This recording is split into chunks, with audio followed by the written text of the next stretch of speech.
Assalamualaikum warahmatullahi wabarakatuh. Hari ini saya akan memberikan sebuah cerita yang membuat saya emosi dan mohon maaf saya terbata-bata karena saya menahan emosi teman-teman. Jadi gini ceritanya, saya punya tetangga saya itu awalnya orang daerah sini, tapi mereka itu merantau dan karena corona, malumlah kalau misalnya di kota itu semua bahan makanan itu dibeli, dan karena KTP dan KK mereka itu orang sini, mereka itu nggak dapat bantuan dari daerah tempat kotanya itu. Akhirnya nggak ada yang bisa dimakan, nggak ada persediaan juga. Akhirnya mereka pulang. Baru seminggu kemarin mereka pulang datang ke sini, dan pihak yang di sini udah melapor ke daerah. Nah, pemimpin daerah. Dan pas melapor itu, malum lah ya, mereka itu termasuk keluarga yang kurang mampu. Saya sendiri itu tetangganya dekat, sebelahan banget tuh rumah, tahu bagaimana keadaan mereka. Makan sekarang, kadang besok nggak ada teman. Walaupun paras mereka itu cantik, bagus, mulus, bukan berarti menjamin mereka itu makan dengan teratur. Karena itu saya yang dekat banget dengan mereka tahu gimana kehidupan mereka, dan mereka mengadu ke daerah, pemimpin daerah kami, dan mengatakan bahwa keluarga mereka itu ada yang pulang dari rantau, 2 orang, dan mereka minta gimana solusinya. Karena corona kan, tahulah setiap daerah itu pasti ada di karantina. Daerah saya ini itu yang orang beruang di karantina ke rumah sakit atau puskesmas daerah, dan mereka ini boro-boro puskesmas daerah teman-teman, dinas kesehatan aja datang ke rumah nggak ada, karena mereka nggak punya uang teman-teman.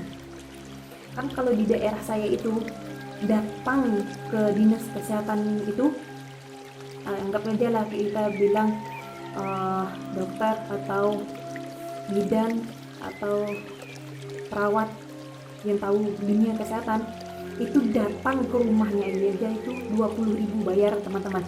Kalau misalnya datang ke rumah itu 100.000. Nggak mungkin dong orang yang di karantina ini datang ke rumah atau kesehatan mereka, tempat praktek mereka. Nggak mungkin dong, ntar kena lah semua keluarganya atau semua peralatannya. Nggak mungkin, harus datang ke rumah kan. Nah, itu diminta sama pihak keluarga ini. Nah, itu pas diminta itu minta solusi juga sama kepala daerah. Gimana nih solusi? Nggak ada sama sekali, digubris sama sekali. Saya membuat marah sekali. Saya pemudi daerah sini marah sekali, ngatum-ngatum daerah sini. Ini membuat saya emosi teman. Soalnya saya ini adalah pemudi di sini dan saya harus bertindak.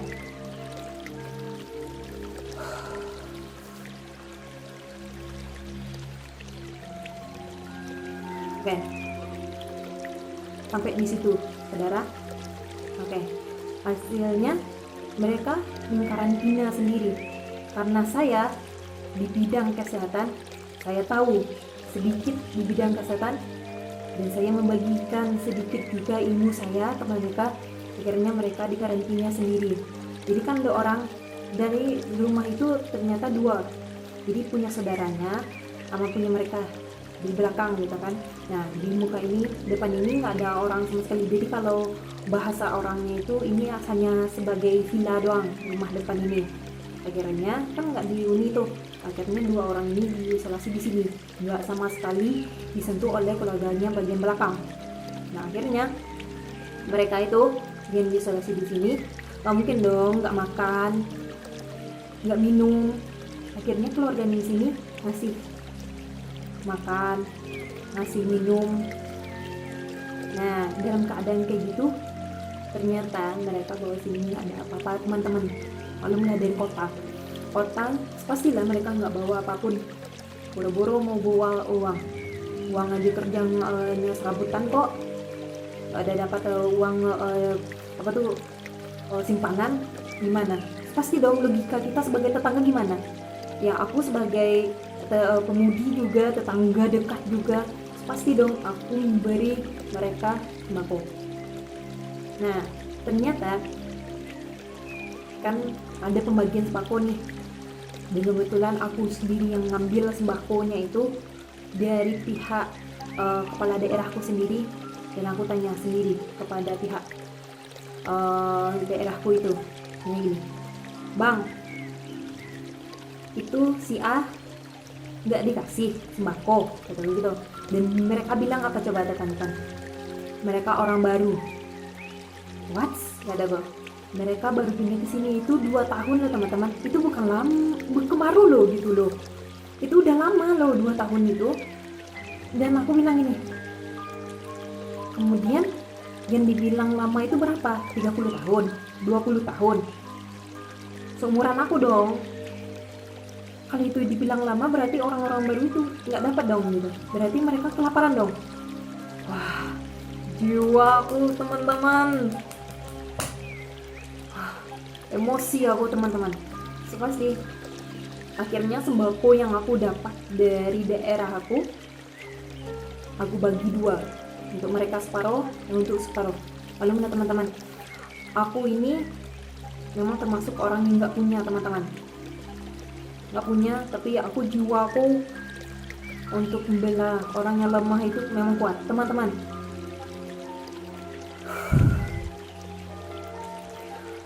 Uang aku memang nggak ada, setidaknya apa yang ada di aku itu aku kasih ke orang itu. Kan minta pemerintah itu untuk diisolasi dan dites kan suhunya secara rutin, dan itu tidak murah teman-teman. 100.000 loh sekali datang orang itu. Itu uang dari mana teman, 100.000 sekali datang. Dan sekarang ini walau aku ini adalah petani teman-teman, dan petani dijualkan langsung gitu. Dan itu uang dari mana? Sedangkan pasar itu nggak boleh kita jualan teman. Dan mereka itu juga tani dan dijualkan langsung. Itu uang mereka dari mana untuk bayar gitu, dan makan mereka dari mana? Kalau misalnya mereka diisolasi, yang sudah saya berinisiatif beli langsung gitu. Dan keadaan kayak gitu ada orang yang melihat. Ternyata tetangga dekat saya juga ada yang melihat, dan mereka bilang ibuku terkontaminasi oleh mereka yang kena corona. What? Corona kawan? Mereka itu belum ditag sebagai corona loh kawan, dibilang corona. Hebat sekali mereka. Saya di dunia kesehatan dan saya bilang mereka tidak corona, karena mereka sampai sekarang ini udah seminggu loh teman-teman, tidak sakit, tidak batuk, tidak bersin, dibilang corona. Jiwa saya memberontak teman. Ya udah, apa tindakan saya? Saya kasih lagi apa makanan saya, pisang kasih saya, terus ubi saya kasih langsung gitu ke orangnya gitu kan. Saya bilang gitu. Terus apa? Oh bandel ya, masih juga dibayar. Akhirnya gimana? Mereka kumpulin orang-orang sekampung saya berkumpul di suatu warung. Dan corona berkumpul kawan-kawan. Wah, itu virus berapa tuh virus kena, ya kan, berkumpul dalam suatu warung. Dan kebetulan ibu saya lewat dari ladang dan mereka nyebut, wah, itu ibu saya kan menambah umur air gitu kan, bilang ini, wah berkumpul-kumpul itu justru itu yang menyebabkan corona. Karena berkumpul-kumpul nggak boleh kan, itu memang mereka tuh duduk mereka tuh cuman deket-deket gitu loh, kayak orang saf-safan gitu duduk mereka. Dan ada yang main, ada yang rokok, ada yang ngobrol-ngobrol gitu kan sama-sama mereka, ada yang minum kopi gitu dalam satu warung itu. Dan itu tuh nggak hanya bapak-bapak, ada emak-emak juga memang kumpul untuk menyerbu tetangga saya ini. Nah, dan kayak yang keadaan kayak gitu teman-teman,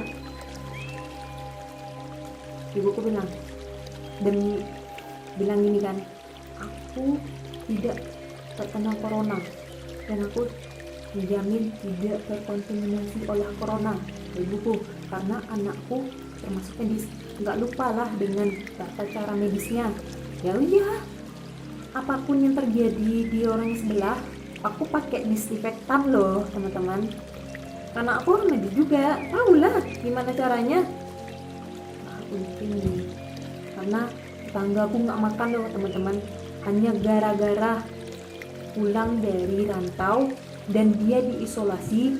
Pemerintah daerah di sini nggak ada ngasih mereka bekal, jangan bekal, apa tuh, solusi itu nggak ada teman-teman. Bayangin loh, solusi aja nggak ada.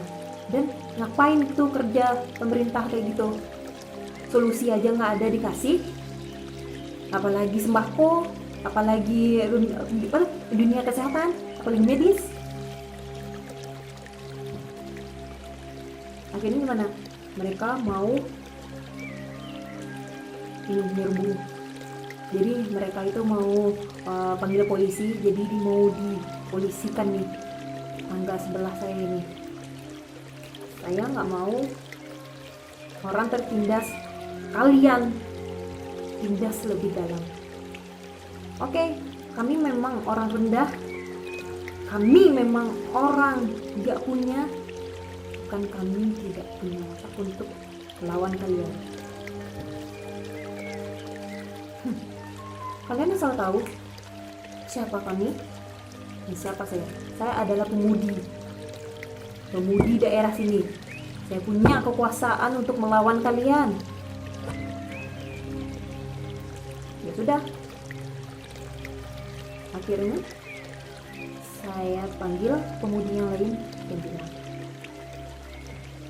akhirnya jam setengah enaman ya, oke, setengah enam lah kita bilang ya, mau azanan gitu lah, pokoknya udah sore banget, udah maghriban. Saya udah nunggu mau apa ya, mau perang ibaratnya, kata-katanya kayak gitu teman. Saya tunggu di samping rumah saya, beneran nggak sih orang mau datang? Karena udah berkumpul nih emak-emak, orang kok kayak orang kayak gimana, kalau masyarakat udah berkumpul pasti jiwa satu, raga sama satu bahasa tuh kumpul semuanya teman. Jadi rasa takut tuh nggak ada. Saya membela kebenaran dan saya mengaku adalah pemudi daerah sini, walaupun saya sendiri yang berani untuk melawan kebenaran, karena saya benar, bertindak saya benar, dan saya sesuai aturan pemerintah juga, karena saya ini adalah dunia kesehatan. Saya terlalu emosi ini teman-teman, dan ternyata saya tunggu nggak ada sama sekali. Dan sampai detik ini, pagi ini juga saya tunggu juga, ternyata nggak ada. Ya udah, pasti mereka takut atau memang saya benar. Karena dalam keadaan itu saya bilang ke ibu saya, ibu, justru yang paling kena banget dengan virus itu adalah orang yang berkumpul kayak tadi itu dalam satu warung tuh kecil loh teman, 3x4 entah 4x4 lah, kecil loh, dan itu diisi oleh orang 20 orang. Bayangin duduknya gimana teman-teman. Itu bangkunya cuman 2 meter 2 meter kali 2 berarti 4. Jadi ada 2 meteran kursi dan itu berhadap-hadapan satu meja, dan selebihnya kemana? Lantai dan berdiri kita. Justru itu yang kena teman. Virus corona itu berasal dari mulut, bersinan orang, dan tangan sentuhan. Justru itu yang kena. Bukan kami yang kayak gini. Dan isolasi teman. Justru orang satu kampung itu yang diisolasi. Bukan kami yang kalian bilang corona.